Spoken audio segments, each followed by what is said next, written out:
नाज़रीन, ज़िला बडगाम और श्रीनगर के मुज़ाफ़ात में वाक़या होकरसर और नारकरा वेटलैंड्स की हदबंदी और इन पर नाजायज़ कब्ज़ा रोकने के इक़्तिदामात सियासी ब्यूरोक्रेटिक गठजोड़ की वजह से तातुल का शिकार हो रहे हैं। यहाँ नाज़रीन किराम, आपको हम बता दें कि इस साल के आगाज़ में यानी इस साल मार्च में ही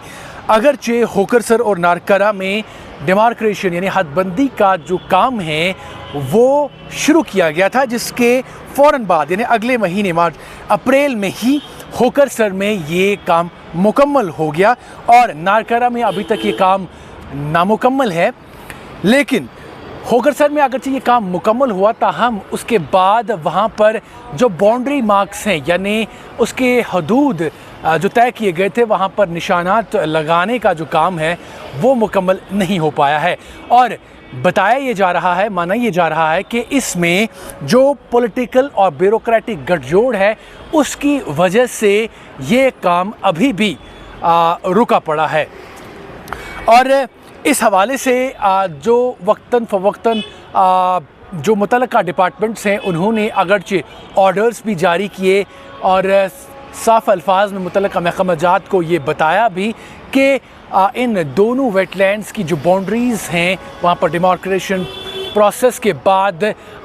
जो बाउंड्री मार्क्स है वो लगाने का काम शुरू किया जाए, ताहम ये अभी तक मुकम्मल नहीं हो पाया है। इस हवाले से अगरचे बाउंड्री मार्क्स लगाने का जो हुक्मनामा सबसे पहले असिस्टेंट कमिश्नर रेवेन्यू जो हैं उन्होंने जून में जारी किया था, जिसमें उन्होंने कहा था कि बाउंड्री मार्क्स लगाए जाएं, यानी उन तमाम एहलकारों की मौजूदगी में जो मुतल्लिका महकमाजात से ताल्लुक़ रखते हैं उनकी मौजूदगी में, और ETS सिस्टम जिसे इलेक्ट्रॉनिक टोटल सिस्टम कहते हैं उसकी मदद से डिमार्केशन प्रोसेस को शुरू करके वहाँ पर एक तो बाउंड्री मार्क्स लगाए जाएं और इसके साथ साथ एक डिटेल्ड मैप इन वेटलैंड्स का तैयार किया जाए जिसमें बाउंड्रीज़ साफ़ तौर पर वाज़ेह हों। और लेकिन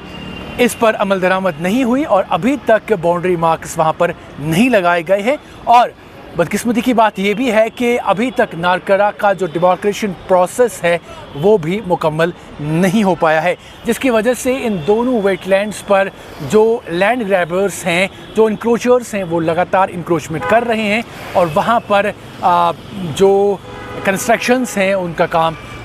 शिद्दत से जारी है। और इसके साथ साथ इसके बाद 15 अप्रैल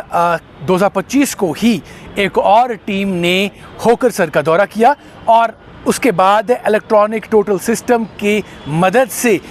2 दिनों के अंदर दोबारा से इस प्रोसेस को कंप्लीट किया और फिर बाद में निशानात लगाने का जो काम है वो शुरू होना था, लेकिन वो अभी तक मुकम्मल नहीं हो पाया है। यहाँ ये माना जा रहा है कि ये काम जो पॉलिटिकल और ब्यूरोक्रेटिक गठजोड़ है उसकी वजह से मुकम्मल नहीं हो पा रहा है। दरअसल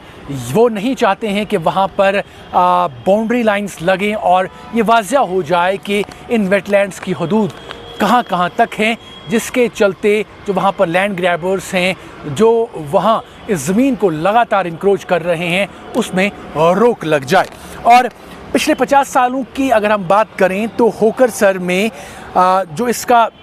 दायरा है वो घट कर कितना हो गया है। होकरसर की 50 सालों में बात करें तो 18.13 मुरब्बा किलोमीटर से ये घट कर 13.42 मुरब्बा किलोमीटर्स रह गया है। और इसका जो वाटर एरिया है वो घटकर 216 हेक्टेयर से वो घटकर महज 45 हेक्टेयर्स रह गया है। और नारकरा की बात करें तो 50 सालों में इसका दायरा 3.42 मुरब्बा किलोमीटर से घटकर महज 2.41 मुरब्बा किलोमीटर्स रह गया है। और लैंड ग्रैपर्स, लैंड माफियाज लगातार वहाँ पर अपना काम कर रहे हैं, इस ज़मीन को इंक्रोच करके वहाँ पर तामीरात कर रहे हैं। और लेफ्टिनेंट गवर्नर की बात करें, जम्मू कश्मीर के लेफ्टिनेंट गवर्नर मनोज सिन्हा के हवाले से बात करें तो उन्होंने पहले से ही इस हवाले से सख्त अहकामात जारी किए हुए हैं और उन्होंने बताया है कि जम्मू कश्मीर के जो आबी ज़खायर हैं उन पर नाजायज़ कब्ज़ा हटाने के लिए सख्त इक़दामात किए जाएं और उन्हें दोबारा उसी हालत में लाया जाए जिसमें वो पहले थे, जिसमें लोग उन्हें जानते थे, यानी साफ़ो शफाफ उन्हें रखा जाए। वहीं दूसरी जानिब इसके मुतरादिफ हो रहा है, लगातार लैंड ग्रैबर्स इन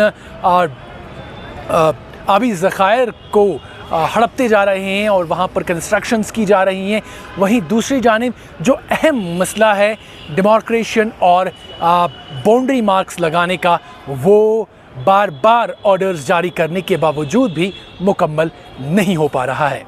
देखते रहिए एक्सल शेयर न्यूज़।